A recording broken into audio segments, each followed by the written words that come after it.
Hello students, I welcome you again in SS tutor YouTube channel. बच्चों, previous class में class 11th class mathematics में हमने set के बारे में कुछ डिफिनेशन बताए थे आप लोग को। ठीक ना, सेट क्या होता है, सेट को कैसे रिप्रेजेंट करते हैं। फिर मैंने एक वीडियो बनाया था जिसमें बताया था कि कैसे सेट को दो फॉर्म में रिप्रेजेंट करते हैं, जैसे कि रोस्टर फॉर्म में, सेट बिल्डर फॉर्म में। मैंने दो फॉर्म में बताया था आपको कि किस तरह दो फॉर्म में सेट को हम लोग रिप्रेजेंट करते हैं। मैंने कुछ एग्जांपल लेकर आया था, मैंने कुछ क्वेश्चन लेकर आए थे जो आपको समझ में आया होगा। ठीक ना, तो आज हम जो नेक्स्ट टॉपिक आगे पढ़ेंगे वो क्या है, टाइप ऑफ सेट। हमको जो नेक्स्ट टॉपिक पढ़ना है वो क्या है, type of set. Type of sets के बारे में हमको आज डिस्कस करना है। जो लोग पुरानी वीडियो नहीं देखे हैं वो देख लें, ठीक। उसके बाद ही इस टॉपिक पर आए तो फिर उनको समझ में अच्छे से आएगा, अदरवाइज फिर समझ में आपको नहीं आएगा। क्योंकि सेट का जो मेन डिफिनेशन था, सेट की जो शुरुआत थी, जो उसकी बिगिनिंग है, उसको आपको समझना बहुत जरूरी है। देन आफ्टर इसको फिर स्टडी करेंगे। तो आइए हम प्रोसीड करते हैं नेक्स्ट टॉपिक पे, टाइप ऑफ सेट्स। तो कितने टाइप होते हैं सेट्स के, इसको समझते हैं और कौन कौन से टाइप्स होते हैं। तो जो फर्स्ट टाइप सेट्स का है वो है एम्प्टी सेट। एम्प्टी सेट या फिर इसको नल सेट भी कहते हैं और इसको वाइड सेट भी कहते हैं। एक ही सेट के तीन नेम है, नल सेट कहें, वाइड सेट कहें या फिर एम्प्टी सेट कहें। तीनों बात एक ही है, तीनों की मीन भी एक ही है, एम्प्टी सेट और नल सेट और वाइड सेट। जैसा कि आप इसका नाम देख रहे हो एम्प्टी सेट। एम्प्टी मींस क्या होता है, खाली, ब्लैंक। तो नाम से लग रहा है कि सेट में क्या हो सकता है, ठीक ना। तो इसमें अगर हम बात करें कि एम्प्टी सेट क्या होगा, तो ए set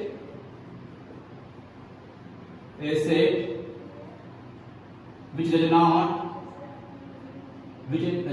contains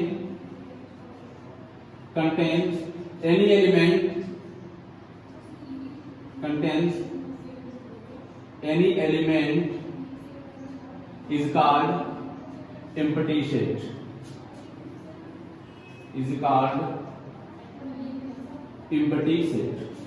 A set which does not contains any element is called empty set. यानी एक ऐसा सेट जो कोई भी एलिमेंट कंटेन ना करे, मतलब उस सेट में क्या हो, कोई भी एलिमेंट ना हो, तो क्या बोलते हैं उसको हम लोग हैं, एम्प्टी सेट उसको हम लोग बोलते हैं। और इसमें अगर कैसे इसको डिनोट करते हैं तो क्या लिखेंगे, इट इज डिनोटेड बाई और 5। देखिए, या तो इसको इसे डिनोट करेंगे या फिर एक सिंबल है 5, एक 5 सिंबल है, इससे डिनोट करेंगे इसको हम लोग एम्प्टी सेट को। या फिर इस तरह का एक कर्ली ब्रेसेस बनाकर उसको छोड़ देंगे, उसमें कोई भी एलिमेंट नहीं पुट करेंगे। इसका मतलब क्या है कि जो कर्ली ब्रेसेस है वो ब्लैंक है, खाली है, इसलिए क्या हो गया, ये एम्प्टी हो गया। देखिए, हम बोल रहे हैं कोई सेट हमने लिखा यहाँ पर ए और हमने उसको ऐसे इंडिकेट कर दिया, इसका मतलब क्या है, इस सेट में कोई एलिमेंट नहीं है, ये सेट कोई भी एलिमेंट कंटेन नहीं कर रहा, इसका मतलब क्या हो गया, ये एम्प्टी हो गया। या फिर हम इसको 5 का नेमिंग भी दे सकते हैं, यानी a इज इक्वल टू क्या बोलते हैं, 5, इट मींस एम्प्टी सेट। तो जनरली हम इसी का यूज करते हैं, ठीक ना, 5 का। आप चाहो तो इसका भी यूज करो, रॉन्ग नहीं होगा, दोनों चीज सही है। लेकिन हम बात करें अगर सिंबल का, तो इस सिंबल का यूज करते हैं और सिंबल का नाम क्या है, 5। तो 5 से हम डिनोट करते हैं किसको, एम्प्टी सेट को। जैसे मैं एग्जांपल लेकर समझाऊंगा आपको समझ तो आया होगा। नल सेट क्या है, वाइड सेट क्या है, तीन इसके नेम लिखा हमने यहाँ पर, एम्प्टी सेट और नल सेट और वाइड सेट, ठीक ना। तो एक सेट ऐसा जो कोई भी एलिमेंट कंटेन नहीं करता है वो क्या कहलाता है, एम्प्टी सेट कहलाता है। और उसको डिनोट किससे करते हैं, तो इसको हम डिनोट करते हैं किससे, कर्ली ब्रेसेस जो ब्लैंक है, और या फिर 5 उसको हम लोग डिनोट करते हैं। आइए एग्जांपल लेते हैं, एग्जांपल समझते हैं कि कैसे एग्जांपल समझ सकते हैं। मैंने एग्जांपल लिया, एग्जांपल है एक सेट A है, x such that x is greater than 1 less than 2, x is natural number, या फिर कर सकते हैं क्या, where x belongs to capital N। ठीक, अब ये देखिए, मैंने बोला x such that, x क्या है, x 1 से greater 2 से लेस है, और x किसका एलिमेंट है, x एलिमेंट है किसका, नेचुरल नंबर का। तो अब देखिए यहाँ पर x की वैल्यू 1 से ग्रेटर 2 से लेस है, तो 1 से ग्रेटर 2 से लेस के बीच में जो भी नंबर आएंगे डेसिमल पार्ट में नंबर आएंगे, तो क्या डेसिमल पार्ट तो n नहीं आता, जबकि x क्या बोला गया है, x बोल रहा है कि x जो एलिमेंट है ना वो नेचुरल नंबर का एलिमेंट है। क्या है वो, नेचुरल नंबर का एलिमेंट है। इसका मतलब क्या होगा कि अगर इस सेट की हम लिखेंगे यहाँ पर तो क्या लिखेंगे, a इज इक्वल टू, आपको बस इस सेट में कोई भी एलिमेंट आपको नहीं मिलने वाले हैं।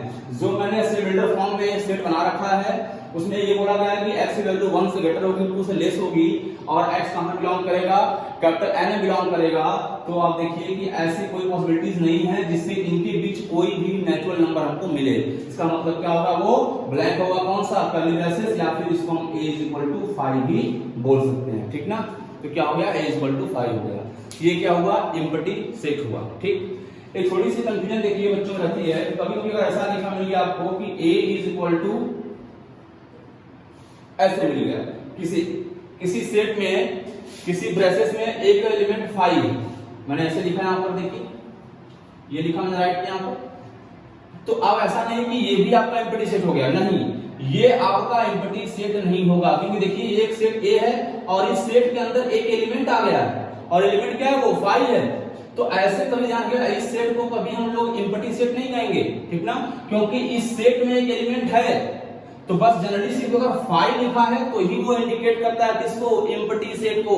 इस कंफ्यूजन से दूर रहिएगा कि अगर ऐसा कहीं लिखा गया है इसका मतलब ये नहीं है कि A क्या आपका है एम्प्टी सेट, बिल्कुल इसका मतलब ये नहीं है। आप जनरली बस हम इसको ऐसे ही लिखे, क्या अगर इस तरह लिखा गया है तो ही क्या है, वो एम्प्टी सेट होगा। ऐसे तो क्या हो गया, इसमें इस सेट में एक एलिमेंट हो गया ना, फिर तो भाई ये सेट तो एलिमेंट कंटेन कर लिया।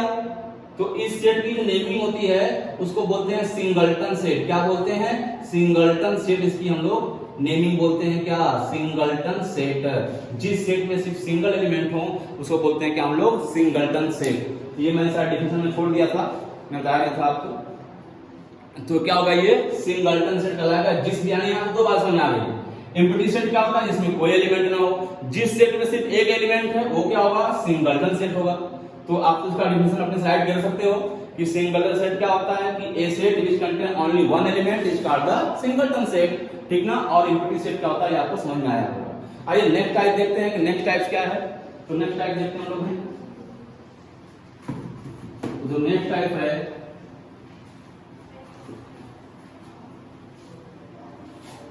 वो है फाइनाइट सेट। फाइनाइट सेट, और इसी में है इनफाइनाइट सेट। इनफाइनाइट सेट, दो बातें, ठीक। फाइनाइट सेट देखते हैं क्या होता है, सेट क्या होता है। तो ये बहुत ही, इसमें कोई डिफिनेशन जरूरत नहीं है कि डिफिनेशन क्या होना चाहिए, फिर भी आप समझ सकते हैं क्या कि वे ए set which is consist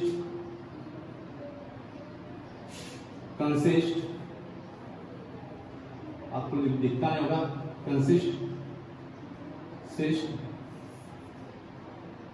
a set which is consist, मतलब इसमें क्या होगा कि different element, different number of elements. A set which is consist definite number of elements is called finite set, ठीक ना। कि एक ऐसा सेट जो क्या हो, तो मैं छोटा लिखता हूं, ठीक ना, मैं इसको इंप्रूव करूंगा, ठीक। A set which is consist definite number of elements, अगर एक सेट ऐसा है जो definite number of elements को कंटेन करता है, मतलब जिसमें लिमिटेड नंबर ऑफ एलिमेंट्स, वो क्या है, फाइनाइट सेट। जैसे मैं एग्जांपल लूं, जैसे मैं एग्जांपल ले लूं यहां पर क्या कि set of first 5 natural number, set of first 5 natural number, तो आप क्या राइट करोगे, आप राइट करोगे 1 2 3 4 5। तो क्या है, इसमें डिफरेंट नंबर ऑफ एलिमेंट्स हैं, लिमिटेड एलिमेंट्स हैं, तो क्या होगा, ये फाइनाइट सेट हो गया। और जिसमें एलिमेंट्स क्या हो, लिमिटेड ना हो या डिफरेंट नंबर ऑफ एलिमेंट्स ना हो, क्या कहलाएगा, वो इनफाइनाइट सेट कहलाएगा। तो इसका डेफिनेशन आप खुद राइट कर सकते हैं, ठीक ना। तो इसी पे बेस है इसका डेफिनेशन। तो फाइनाइट सेट कौन से होंगे, एक ऐसे सेट जिसमें क्या हो कि डिफरेंट नंबर ऑफ एलिमेंट्स हो, वो क्या है, फाइनाइट सेट है। जिसमें क्या हो कि आपके जो एलिमेंट्स हो वो लिमिटेड ना हो, वो क्या हो, इनडिफरेंट ऑफ ना हो, यानी कि उसमें डिफरेंट नंबर ऑफ एलिमेंट्स नहीं होंगे। जैसे मैंने बोला कि सेट ऑफ नेचुरल नंबर, यहाँ पर क्या है, set of first 5 natural number, तो अपने 5 एलिमेंट लिख दिए। मैं बोल दूं set of natural number, set of natural number, तो स्टार्ट तो 1 होगा, 2 होगा, 3 होगा, 4 होगा, 5। अब डैश डैश डैश बहुत 5 6 7, तो क्या करेंगे 3 डॉट लगाएंगे यहाँ पर, और ये क्या हो जाएगा, इसको क्या हो गया, ये आपका इनफाइनाइट सेट हो गया। मतलब इसमें जो नंबर ऑफ एलिमेंट्स है ना वो डिफिनिट नहीं है, बहुत सारे एलिमेंट्स आएंगे, इसको हम काउंट नहीं कर सकते हैं। लेकिन ऊपर देखिए एग्जांपल किसका है, ये एग्जांपल किसका है, वो फाइनाइट सेट का एग्जांपल है, क्योंकि इसमें लिमिटेड नंबर ऑफ एलिमेंट्स हैं। मैंने बोला कि राइट फर्स्ट 5 नेचुरल नंबर, ये होगा। अब इसमें क्या है, मैंने बोला कि सेट ऑफ नेचुरल नंबर, क्या बेटा यहां पर हो गया। मैं बोल दूं क्या, सेट ऑफ होल नंबर, तो अब क्या लिखोगे 0 1 2 3 4 5 डैश डैश, ये भी हो गया आपका।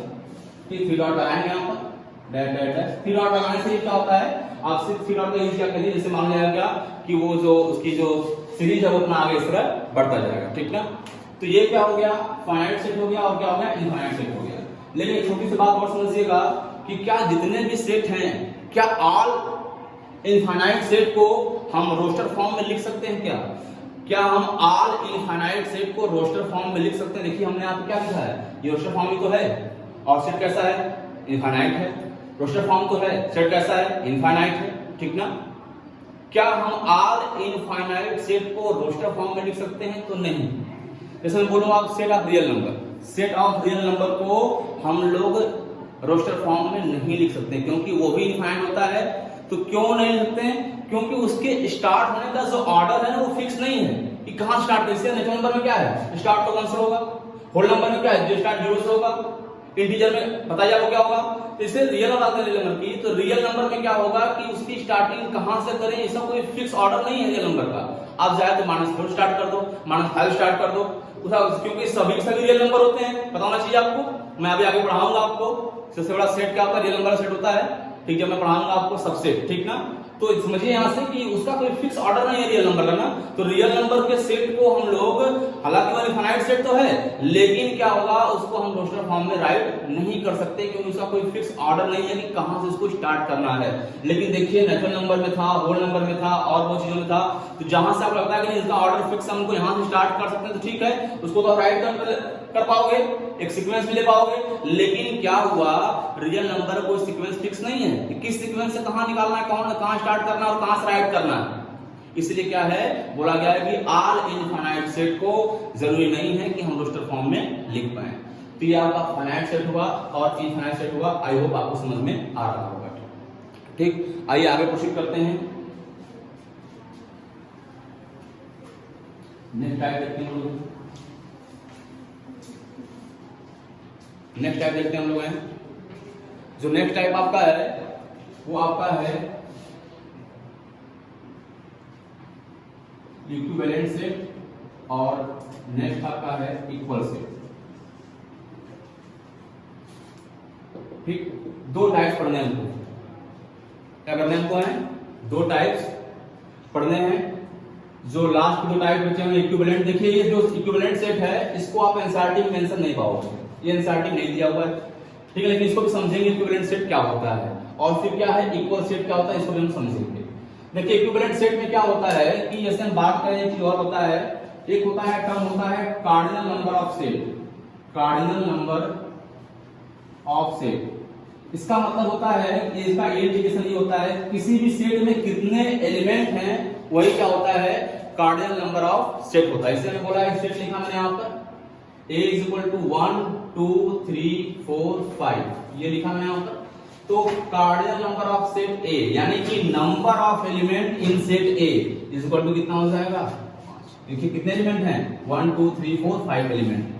तो ये जो होता है ना, ये आपके एनसीईआरटी में मेंशन ये भी नहीं होगा, लेकिन समझिए इस फिर को कि क्या होता है, ये कार्डिनल नंबर ऑफ सेट होता है। इसका मतलब ये होता है कि नंबर ऑफ कितने एलिमेंट्स होंगे किसी सेट में, उस ठीक ना, उसका मतलब होता है क्या, कार्डिनल नंबर ऑफ सेट का मतलब होता है कितने एलिमेंट किसी सेट में होंगे, उसको इंडिकेट कम करता है, तो कार्डिनल नंबर ऑफ सेट करता है, ठीक ना। तो ये आपको थोड़ी सी समझी थी। आइए अब आगे कोशिश करते हैं। आंसर है कि 2 सेट्स हैं, इक्विवेलेंट सेट और इक्वल सेट, ठीक। चलिए तो इसके बारे में डिस्कशन नेक्स्ट वीडियो में करेंगे, ठीक ना। आप इसको पढ़िए, तब तक के लिए थैंक यू।